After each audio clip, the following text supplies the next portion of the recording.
Selamat siang, Assalamualaikum warahmatullahi wabarakatuh, kawan-kawan. Semoga nggak terlalu panas ya.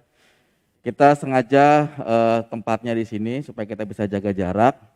Karena kita sudah protokol kesehatan sudah kita jaga, sudah jaga jarak dan teman-teman pakai masker dan kita tidak berdekatan. Jadi saya izin untuk buka masker ya.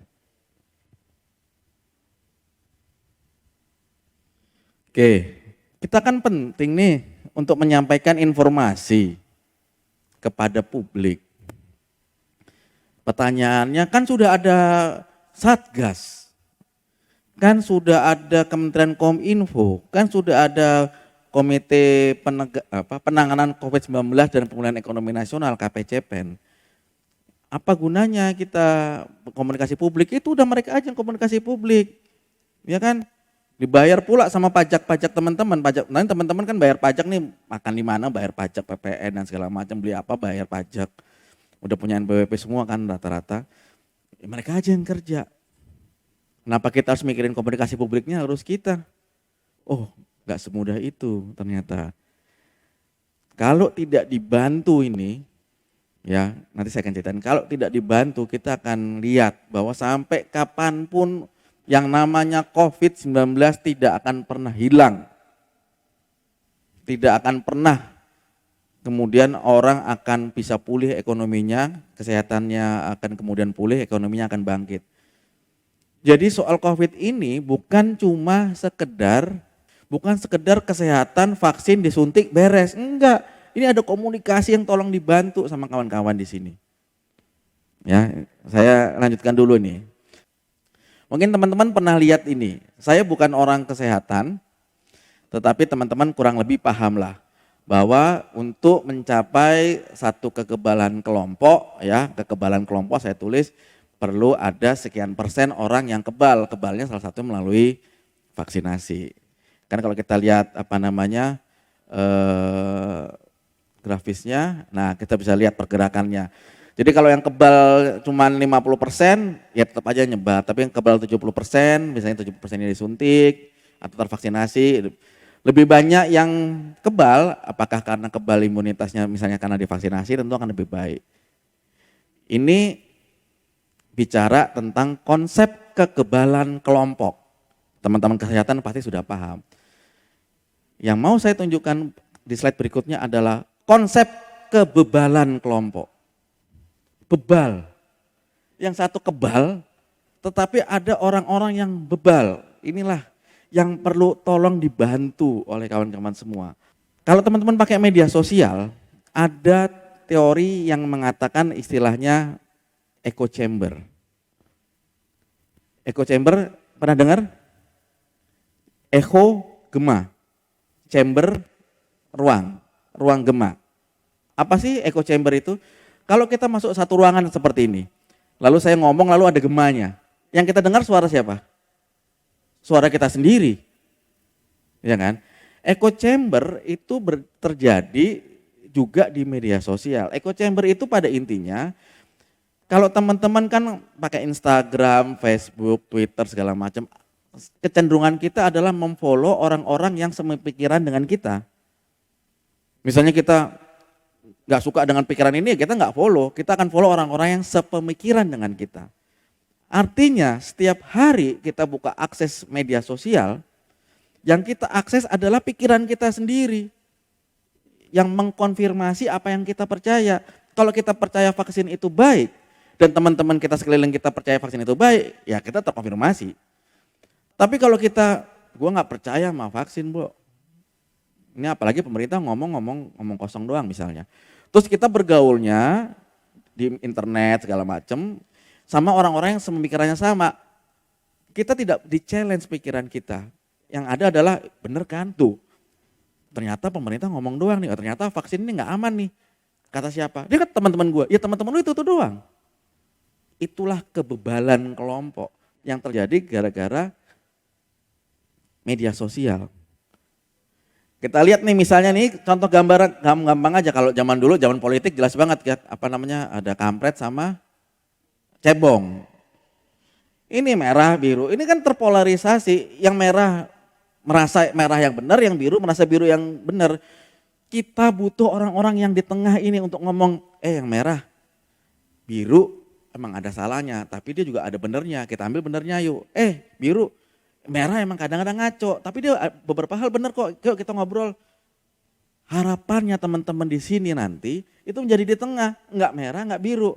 Kalau ngomongin itu, tapi kalau ngomongin vaksin, nggak bisa kita kemudian ya sudah kalau gitu saya milih merah aja, nggak bisa. Kita harus berpikir yang logik, berpikir yang waras, bahwa ada kepentingan besar kita untuk menjadi itu sehat bersama dan ekonominya bisa bangkit.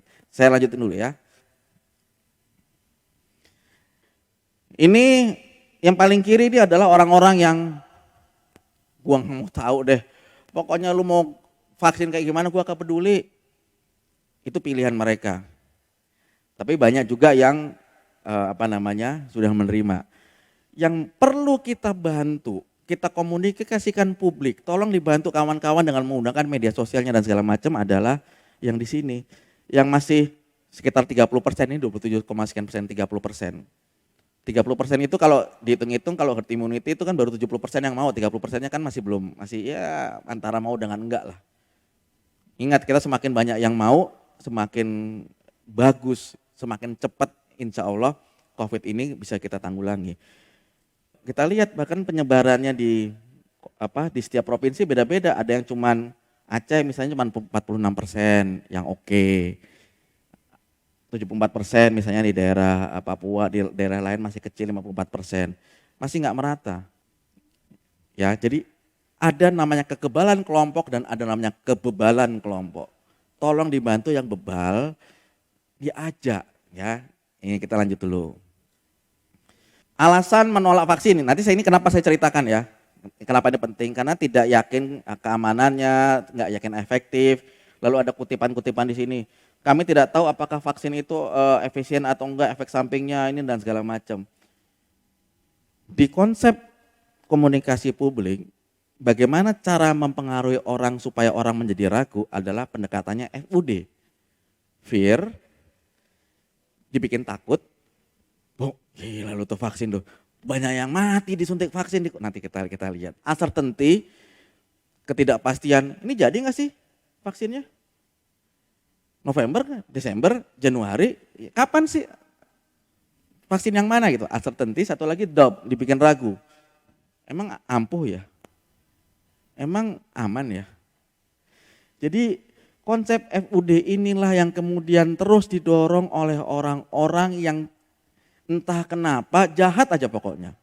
Nggak pengen COVID ini segera pergi. Ya, di mana kalau orang ini masih survei ya, surveinya UNICEF tadi dan kawan-kawan WHO dan Kemenkes. Kalau dia nyari informasi, misalnya kita bilang, lu percaya dong sama vaksin. Terus nanti ditanya, oke, gue nyari informasinya di mana? Rata-rata orang sebagian besar akan 54% akan bilang dia nyarinya di media sosial. WhatsApp, Facebook, Instagram, Twitter. Ya, surveinya mengatakan demikian, risetnya mengatakan demikian. Jadi misalnya, gue nggak percaya vaksin. Gue kasih tahu ya, vaksin itu penting, imunisasi itu penting. Ya udah, oke deh, gue percaya sama lo, gue cari tahu informasinya dulu. Nyarinya di mana? Media sosial. 54% nyari di media sosial. Namun risetnya Mastel, Masyarakat Telematika tahun 2019, belum lama nih, di manakah sumber hoaks terbesar? Channel terbesar? Sosial media. Kebayang ya? Konteksnya teman-teman kebayang ya? Tadi kalau orang nyari informasi tentang vaksin adalah di media sosial, kebetulan media sosial juga menjadi tempat terpopuler untuk penyebaran hoax. Jadi kalau teman-teman ini mempasrahkan komunikasinya lewat media sosial dan dilakukan oleh KPC Pendoang dan segala macam, tidak kita bimbing, kita tidak dampingi, maka kemungkinan orang yang diminta untuk cari informasi di media sosial atau secara secara sukarela dia nyari konten di media sosial, dia akan mendapatkan informasi yang salah. Ujung-ujungnya dia akan kembali menolak atau ragu atau takut terhadap proses kesehatan yang sedang dijalankan bersama, penanganannya. Ini mengatakan hoax adalah terbesar. Oke. Ini ada beberapa cara mengenali hoax, nanti teman-teman bisa baca. Yang tolong itu teman-teman nanti juga didorong. Misalnya periksa URL-nya. Kadang-kadang kita terima WhatsApp, media sosial, di Instagram, itu kita nggak percaya periksa apa websitenya, kemudian ada nggak kalimat-kalimatnya yang kemudian memancing orang untuk ayo sebarkan, insya Allah masuk surga, vaksin tolak, seperti itu dan segala macam. Kalau udah kayak gitu-gitu itu. Nah, hoax juga ada hukumnya, cuman saya mau tunjukin ini nih.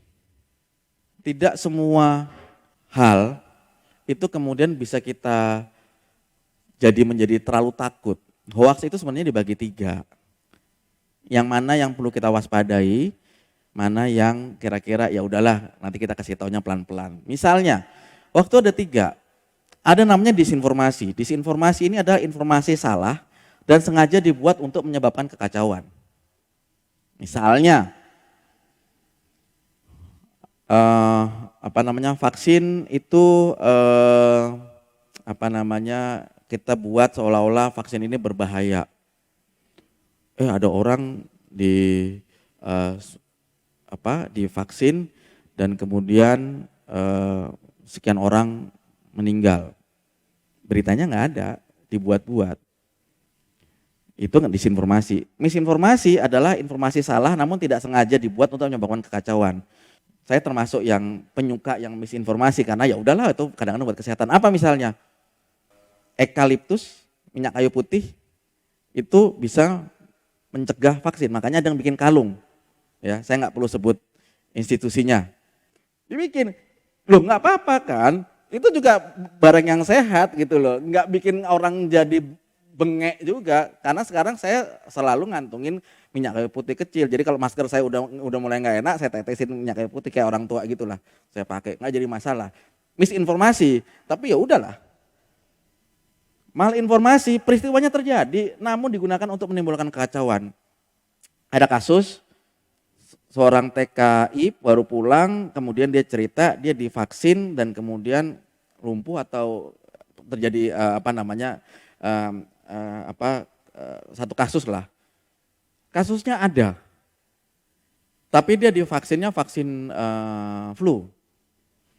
Kemudian dinaikkan, kemudian dibikin narasinya berlebihan. Seolah-olah ini karena vaksin corona dan segala macam. Ya, jadi ada 3 hal nih, misinformasi, malinformasi. Yang kita harus jaga adalah disinformasi. Informasinya nggak benar, tapi kemudian disampaikan, dinaikkan. Pilihannya gini, ada informasi yang benar tapi tidak disampaikan dengan baik, orang jadi malas kan. Vaksin tuh gini tapi ngotot. Lu percaya sih sama vaksin kenapa sih? Terus nanti kan, kenapa sih lu masa-masa gue? Informasinya benar, tidak sampaikan dengan baik. Saya mengutip Mas Basra, nanti Mas Basra yang bisa menjelaskan. Nggak nyampe. Tapi informasinya nggak benar, tapi disampaikan dengan baik, orang percaya, ketipu. Udahlah itu kan, Bu gini Bu, Ibu kalau nggak ikut vaksin, anak Ibu malah lebih sehat. Sampaikan dengan baik, iya Bu, dia buktinya gini-gini segala macam. Jadi bagaimana kita bisa benar dan baik itu adalah challenge-nya. Oke, saya lanjut lagi. Menurut Kominfo per berapa hari yang lalu, ada 1.230 hoax tentang COVID-19. Kalau 1.200 itu kita bagi rata-rata mulai dari Februari atau Maret, 5 hoax per hari. 5 hoax per hari diproduksi oleh orang jahat untuk membuat orang takut terhadap vaksin. Orang mendiskriminasi orang-orang OTG, kawan-kawan kita yang terkena COVID-19. Loh kalau di Jakarta, di kota-kota ini kan kayaknya ya kita udah paham lah, kita tidak menjauhi orang-orang yang terjangkit COVID. Itu di kota-kota besar. Di sejumlah kota itu banyak yang masih dikucilkan. Cuman belum terekspos banyak oleh media. Jadi 5 hoax per hari membuat orang jadi takut divaksin, membuat orang malah menjadi nggak mau diperiksa, nggak mau di swab test, nggak mau di rapid karena takut didiskriminasi. Banyak banget. Ya. Oke. Ini penelitiannya MIT tahun 2018. Saya kasih contoh, ini bahasa Inggrisnya, saya juga bacanya rumit, saya taruh di Google Translate, terus kemudian saya terjemahkan dalam bentuk tabel. Teman-teman bisa lihat.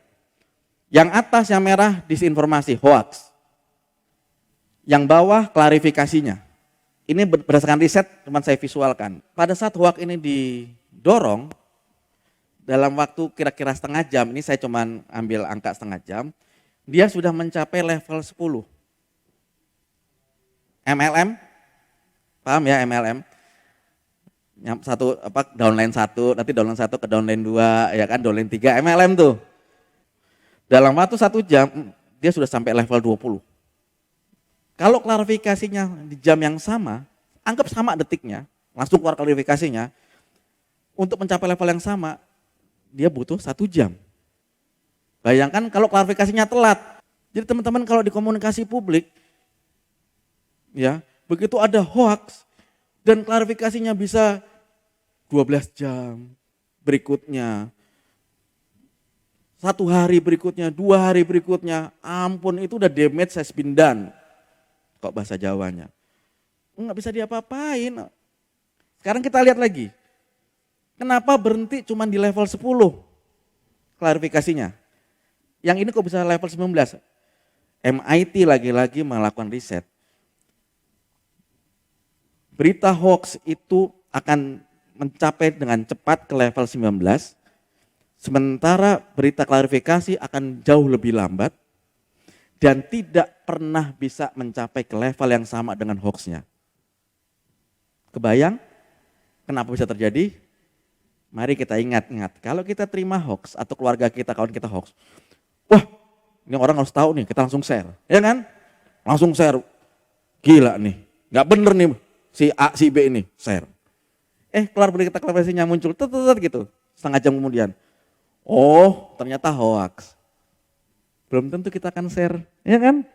Berhenti kita, tadi yang gue share hoax, gue thanksin udahlah, gue diemin aja gak share. Jadi ngerti ya kawan-kawan ya, hoax itu begitu jahatnya, dia bisa 2 kali lebih cepat, dengan 2 kali lebih jauh rentangnya, sementara klarifikasinya mentok, udah lebih lambat mentok. Kenapa? Ya perilaku kita semua, ini penelitian dunia, bukan cuma Indonesia. Jadi kalau ada berita hoax, 5 hoax per hari, bayangin gimana ngelawannya. Kalau kita nggak kerjasama, kalau nggak butuh kawan-kawan, kalau nggak kita semua gerak. Jadi kita perlu bareng-bareng ya. Oke. Apa yang bisa kita lakukan? Tolong ini dibagi-bagi ke kawan-kawan, tolong juga nanti teman-teman bisa mempraktekkan. Pertama, tahan jempol kita. Kalau ada beritanya benar apa belum, kalau belum tentu benar jangan disebarkan. Kalau emang beritanya benar ada manfaatnya enggak, kalau enggak ada manfaatnya jangan disebarkan. Itu standar lah, tahan jempol pelan-pelan, tarik nafas, jangan emosian. Ya. Nanti kalau teman-teman mau lihat materi lebih lengkapnya ada di internetsehat.id/literasi digital, itu bisa teman-teman unduh. Pertama, tahan jempol kita. Yang kedua, jurus kedua, ingatkan keluarga kita. Paling susah saya jamin mengingatkan kalau ada keluarga kita nyebar hoax di WhatsApp keluarga. Entah paman kita, om kita, pak adik kita. Coba langsung tegur terang-terangan. Kalau enggak nanti lebaran, selesai lo urusannya. Diajak ngomong juga enggak. Jadi, tapi ada kiat-kiatnya di sini. Ada kiat-kiatnya, misalnya yang paling gampang ya adalah dengan tidak frontal. Tetapi kemudian kita mengiyakan seolah-olah menjadi satu kubu dengan dia. Oh Bude, iya sih Bude, iya kita merasakan banget ya kayaknya vaksin ya. Tapi bentar ya Bude, ini saya dapat informasi lengkap nih, baca bareng yuk gitu. Pastikan kita berada di satu kubu dengan Pak D, Bude kita atau Tante Om kita. Lalu pelan-pelan, Bude tapi ini informasinya ada yang lengkapnya nih. Jangan di frontal tapi kita berada pada posisi yang sama. Ini ada beberapa kiat-kiatnya lagi. Atau kita bisa titip pesan pada orang yang lebih didengar. Dan pastikan sumbernya adalah di COVID-19 Go ID. Jadi kalau misalnya ada ngomongin vaksin, ada ngomongin COVID, nggak benar nih segala macam, ini bahaya segala macam. Iya ya Bude ya, ngeri ya. Bentar di Bude, ini saya lengkapi nih, ini Pak Ade saya lengkapi nih. Wah ini di COVID-19 Go.id nih. Selalu pastikan acuannya covid19.go.id. Setelah ingatkan keluarga kita, apa jurus yang ketiga? Nah, perbajak pergaulan. Ini bacanya gampang kok. Sumber artikel, sumber bacaan, sumber rujukan, kontennya apa? Kalau kita masih main di sini doang, echo chamber artinya apa? Kontennya yang kita baca itu aja, sumbernya itu aja. Echo chamber, nggak berkembang kita. Tapi kalau misalnya kontennya baru, ya, tetapi sumbernya itu aja, oke lah kita explore. Tapi kalau kontennya itu aja, tetapi sumbernya beda, yang ada mengkonfirmasi. Kita baca pokoknya vaksin berbahaya. Menurut kalau kita kenalan sama orang lain, menurut lo vaksin berbahaya ya? Iya. Jadi kita cuma mengkonfirmasi doang kepercayaan kita. Nah itu namanya echo chamber. Yang perlu kita lakukan, gaul dong Bu, cari teman lain kayak sumber lain, bacaan lain, tetapi topiknya juga yang beda. Jadi kita tahu, oh ternyata misalnya ada namanya uji klinis, ada namanya BPOM, ada segala macam seterusnya. Oke, saya lanjutkan. Jurus yang keempat, kalau ada apa-apa laporkan temuan kita. Kalau ke Kominfo ke aduan konten, kalau ke Mavindo ke tunbackhoax.id /lapor hoax. Lapor, ini butuh banget, laporkan. Tanpa itu kita udah tahu jahatnya dan cepatnya hoax menyebar dan merusak ya. Laporkan. Yang kelima, jurus kelima adalah, pastikan rujukan kita. Kalau website ya COVID-19 Go.id salah satunya, atau ikutkan, follow akun-akun media sosial, ada lawan COVID-19 dan sebagainya. Ini akun-akun media sosial resmi yang kita kelola. Kenapa ujungnya kita semua? Ya karena kita.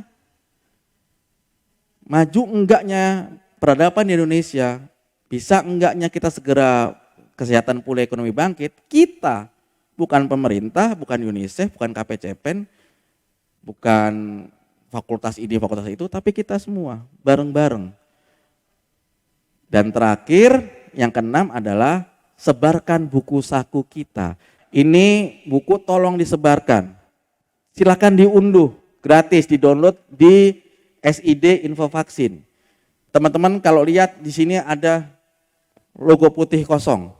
Pasang logo. Jadi misalnya teman-teman ini ngomong sama kampusnya, udah dapat sponsor, ada dukungan dana, pasang logo kawan-kawan di sini. Sebarkan. Perlu izin enggak? Enggak perlu. Jadi silakan logonya mau dipasang, mau diubah, mau digeser, terserah. Yang penting isinya jangan diubah. Kita bilang vaksin itu baik, tiba-tiba vaksin nggak baik. Wah kalau itu sorry. Ya jangan. Terus di bagian belakangnya sudah kita siapin nih video-video. Tinggal di scan. Kan udah gampang ya pakai handphone di scan, nanti bisa nonton video-video keterangan. Pertanyaannya, nanti boleh nggak sih kita punya teman-teman punya video sendiri yang tentang vaksin, lalu dimasukin ke sini, nggak jadi masalah. Kalau mau kerjasama lebih lanjut sama KPCPEN untuk bikin kegiatan yang serupa, silakan aja disampaikan. Oke, terakhir, tolong tetap patuhi protokol kesehatan dimanapun berada. Pakai masker, jaga jarak, cuci tangan pakai sabun supaya kita bisa seperti Iron Man. Kira-kira begitu, terima kasih. Assalamualaikum warahmatullahi wabarakatuh. Waalaikumsalam warahmatullahi wabarakatuh.